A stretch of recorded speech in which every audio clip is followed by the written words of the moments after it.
Akkam jirtu dhaggeeffattoota keenya fi warra chaanaalii kana ilaaltanii har'a teeknishaaliin kamiyyuu waan kana sirriitti beekuu qaba. Boordii hojjechaa jirtu ta'e namni kamiyyuu boordii sirreessa yoo ta'e sirriitti maqaa elektirooniksii kompoonentii maqaa isaanii gabaajee isaan kana sirriitti beekuu qaba. Fakkeenyaaf C jechuun C kapaasitariidha, D daayoodiidha, F infuuzidha. Kuni energy story godha. Kuni direction of current only one direction. Kun immoo protect gochuuf nu gargaara. Inductoridha. Elliin bakka bu'a. Inductorii maaliin fayyada? Form of magnetic field energy story gochuuf fayyada. Gahee kan biraallee qabaachuu danda'a. PC yoo jedhe power capacitor'idha.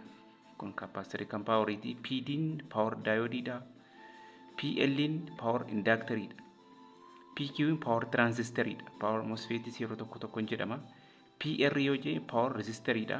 PU'n power integrated circuit yookiin power IC kan jennudha. Q'n transistor'idha. R resistor'idha. Electronics kamiyyuu keessatti fakkeenyaaf resistorii sirriitti capacitor, diode, fuse, inductor commonidha. T transformer'idha. U integrated circuit'idha. Fakkeenyaaf boordii irraati. Boordii kan jennu boordii kanarraa waa hedduu jira waan ta'eef isaan kana addaan baafnaa jechuudha. So maqaa garaa qabu. Amma fakkeenyaaf F infuuzidha. F jechuun fuuzidha. C jechuun asirraa capacitor'idha. Amma T jechuun test point'idha. R resistor'idha. Q jechuun immoo transistor'idha. So fakkeenyaaf amma kuni voltage regulator isoota warreen ta'aniif isaan kana maal akka voltage regulator IC ta'uu isaa maaliin beeknaa qubee bakka bu'ee kanaan.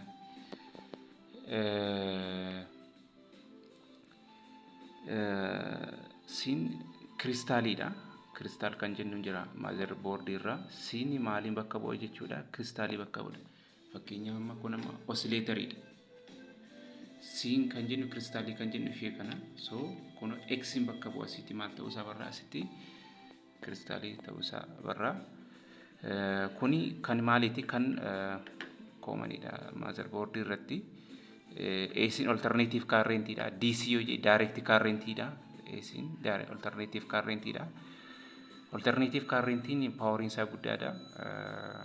Yeroo baay'ee kan nama mi'uu danda'ullee fi device mi'uu danda'ullee alternative current'idha AC.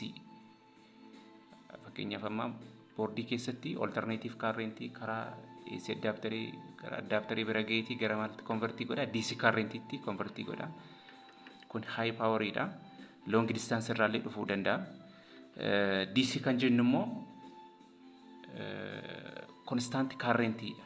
Kun garuu current'iin isaa constant miti.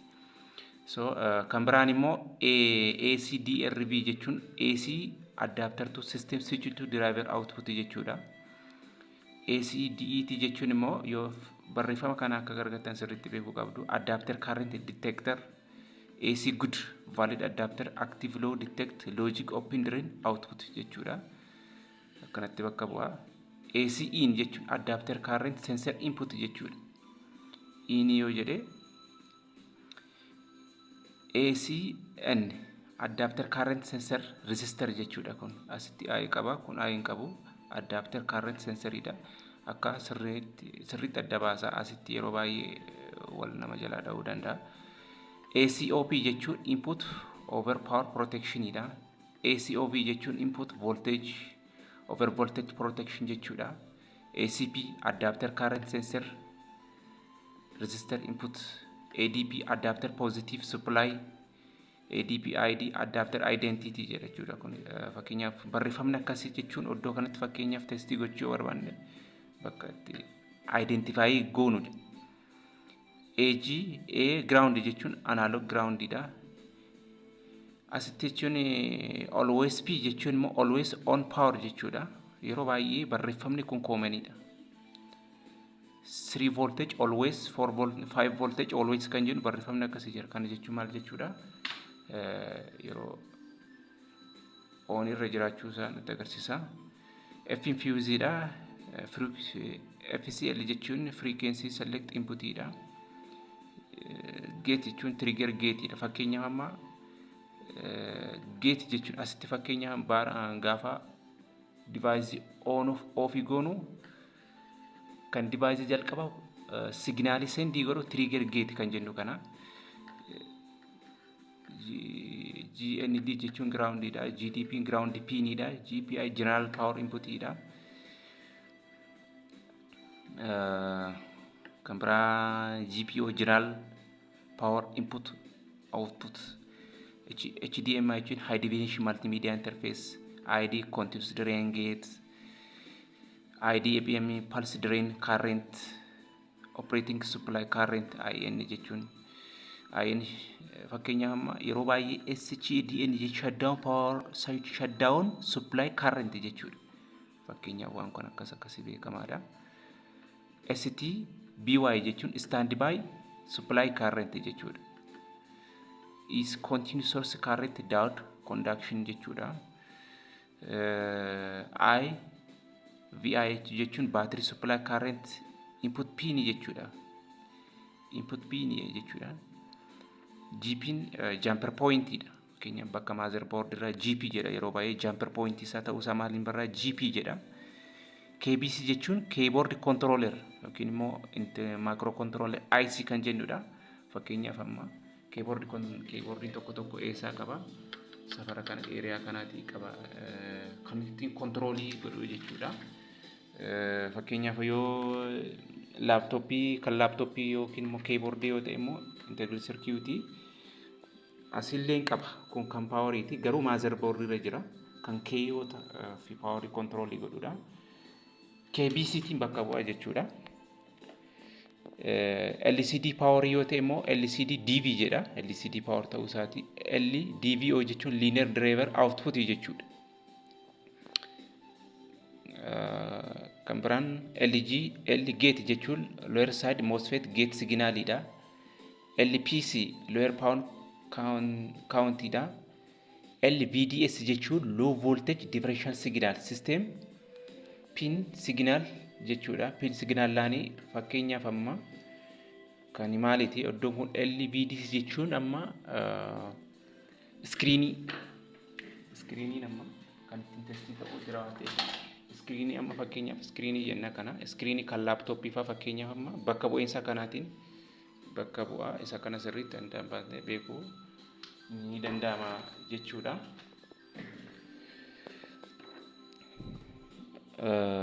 Kan biraa MBAT jechuun main battery jechuudha.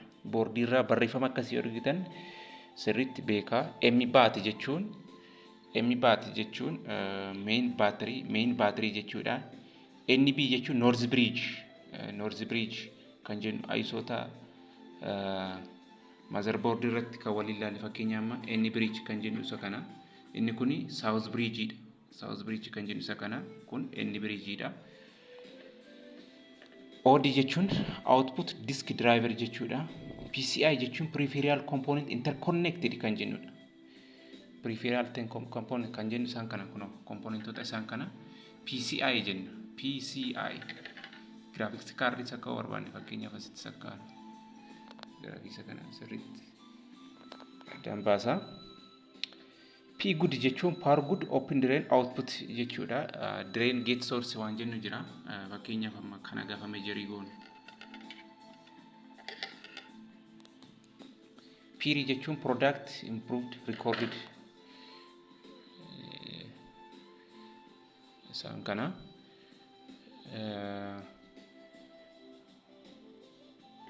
Kan biraani PIR jechuun product improved recorded dha. PC jechuun current indicator input jechuudha. Isheen kana bakka currentii itti connect goonuu jechuudha. Fakkeenyaaf amma barreeffama akkasii faa arguu dandeessu. RSMRT jechuun resume reset jechuudha. Fakkeenyaaf amma elektirooniksiin kamiyyuu reset ta'a. Reset jechuun currentii kan fayyadamnu dhiifnee akkuma beginningii sanatti isa jalqabaatti deebisu jechuudha. Reset jenna. Yeroo baay'ee gaafa reset goonu devicein keenya 90% gara originaalummaa isaatti deebi'a jechuudha. RTC early time clock jechuudha. Early time clock kana kan fakkeenyaaf device irra early time clock ta'e kan hojjetu CMOS battery kan jennu ishee kana 3 voltage dha. Yeroo baay'ee RTC gaafa low voltage ta'u time and the date misconfiguration jedha computer keenya directly banu gaafa bannu. ስለዚህ yeroo baay'ee keyboard irra F1 press gaafa gooneetii banna jechuudha. So warreen akkasii kana jechuudha. Kan biraan SB jechuun South Bridge dha jenne. South Bridge isa kana jenne. South Bridge ni maal control godhe jenneeti PCIoota kana SATA keebiloota USBoota kana kan control yookiin manage godhu South Bridge kana SB yoo jedhe keyboard irra barreeffama South Bridge isaa ta'uu isaa barra malee IC zim jennee IC barbaade jechuu hin dandeenyu. So IC gosa garaagaraa jira. IC kana raamii jira. IC kan PCI jira. IC kan USB faa jira. IC kan power jira. IC kan SATA cable jira. So IC gosa garaagaraa jira waan ta'eef isaan kanaan adda baasuun nutti jiraata jechuudha. SHDN jechuun shutdown jechuudha. Kan biraa SPI serial preferred interface jechuudha. Isaan kana TD jechuun delta time jechuudha. Time and date yoo misconfiguration ta'edha. Fakkeenyaaf gabaajiin kun bakka baay'ee jira. Thermal sensor jechuudha. Waan kana sirriitti warri electronics baratan sirriitti beekuu danda'u. TMDS jechuun transaction maximized differential signal fakkeenyaaf amma waan kun fakkeenyaaf akkamiin barra HDMI DP cable VJ cable bakki fakkeenyaaf IC sana maaliin barra TMDS ta'uu isaa ICoota kun kan maaliiti kan signalotaati. Transmitted data technology jechuun fakkeenyaaf amma afaan warra technicalitiin technical language jenna warreen akkasii kana warra technically sirriitti beeku isaan kana sirriitti adda addaan baafne beekuun nutti jiraata. TB jechuun test point jechuudha. Fakkeenyaaf akka barbaanne digital multimetry yookiin immoo oscilloscope testerii qabaanneef akka barbaanne testing goonu TP yeroo baay'ee test point jechuudha. Test point jenna. T-pad jechuun thermal pad jechuudha. VU volt jechuun input over voltage lockout dha. VIN relay power fakkeenya power distribution jechuudha. Relay jechuun power distribution VTin bakka bu'a. V positive jechuun positive voltage dha. Negative voltage yookiin ground kan jennu jira. Isaan kana sirriitti addaan baasna. V DJ jechuun output regulation voltage dha. V always jechuun always on power jechuudha. Always on power dha. So barreeffamoonni asiin jedhe kan hundi isaaniiyyuu motherboard irra jiru waan ta'eef isaan kana sirriitti addaan baasuu qabdu kan capacitorita. Fakkeenyaaf amma board irra yeroo baay'ee capacitor resistor baay'ata. Fakkeenyaaf amma kun capacitoridha. Kun amma ceramic capacitoridha. Kun IC dha yookiin U IC ta'uu isaa maaliin irraa U dha. Kun capacitoroota. Fakkeenyaaf 12 voltage kan jennu kan amma kun kan desktop yoo ta'e main DC voltage guddaan 12. Laptop yoo ta'e immoo 19. So fakkeenyaaf amma laptop voltage 12 as keessa seenaa. Always fakkeenyaaf laptop died yookiin immoo desktop died motherboard kan jennu yoo ta'e isaan kana jalqaba testii goona. Kan biraani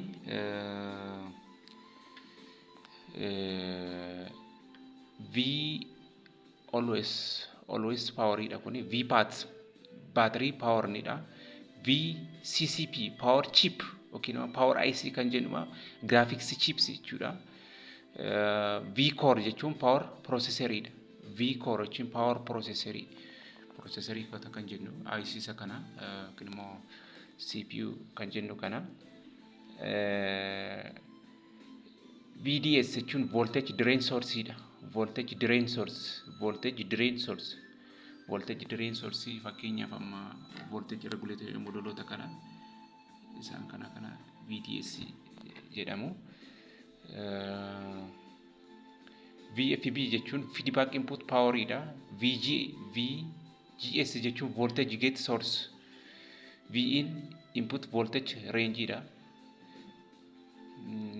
VL jechuun power lock dha. Kana warreen beektan jirtu. Votiin voltage output dha. VS jira, VRF jira, power reference jira. Basic dha. Nama kamiifiyyuu technicaliin kamuu dirqama isaan kana beekuu qaba.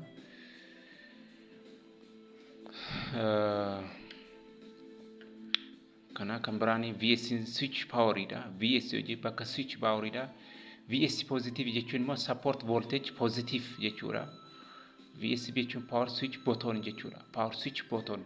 Fakkeenya power switch buttonii VSB kanaatiin beekuu dandeenya. VSCV jechuun power switch dha. Power switch dha. VTT memory termination voltage jechuudha. V term jechuun immoo memory termination voltage dha. USB jechuun power USB dha. USB boota kan jennu isaan kana jenna.